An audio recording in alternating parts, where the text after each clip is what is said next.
देखिए, पहली बात तो ये है कि जो स्पष्ट तौर पे बौर निकल आया है, उसको बहुत ध्यान से देखते रहें कि उसमें कोई कीड़ा बीमारी आ रहा है। अगर आ रहा है तो तुरंत एक्शन लें और जहाँ अभी बड फूट रही है, वहाँ कोई भी स्प्रे ना करें, अपना पैसा बचा के रखें क्योंकि अगर बौर नहीं आता है, फसल नहीं आती है, तो आप अगर स्प्रे करेंगे तो उससे बहुत घाटा हो जाएगा, नुकसान हो जाएगा आपका। इसलिए समस्या गंभीर हो तभी आप नियंत्रण के उपाय करें, अन्यथा कोई भी पेस्टिसाइड, कोई भी स्प्रे अभी ना करें।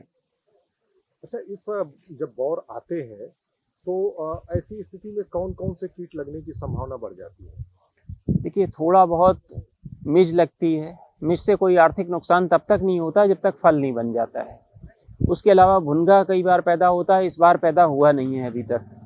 और खर्रा रोग लगता है, वो केवल तब लगता है जब टेम्परेचर 30 से 35 डिग्री के बीच में होता है, जो कि अभी आया नहीं है और आने पे ही देखना होगा, जो कि बहुत छोटा पीरियड होगा, मुझे लगता है 10-15 दिन का।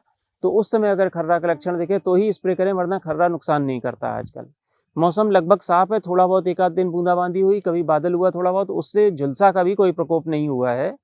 तो मुझे नहीं लगता कि किसी भी चीज़ के स्प्रे की ज़रूरत है, सब कुछ ठीक-ठीक चल रहा है, सिवाय बौर निकलने के मामले के।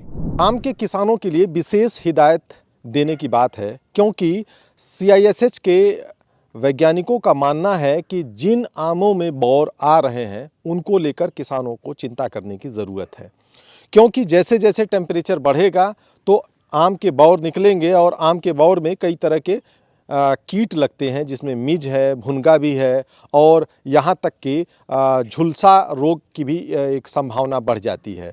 तो ऐसे में किसानों को इस दौरान अपने जो आम के बौर हैं उनका निरीक्षण करने की ज़रूरत है। अगर ऐसा कुछ दिखता है तो निश्चित तौर पे वो जो नज़दीकी कृषि वैज्ञानिक हैं या CISH से संपर्क करके तब छिड़काव करें।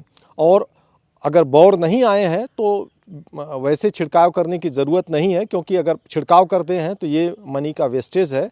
तो ऐसे में उनको विशेष हिदायत दी गई है, क्योंकि कभी-कभी ये होता है कि जैसे टेम्परेचर बढ़ रहा है और बौर निकल रहे हैं और अगर किसान ने अगर पहले ही छिड़काव कर दिया तो उससे कभी-कभी नुकसान भी हो सकता है।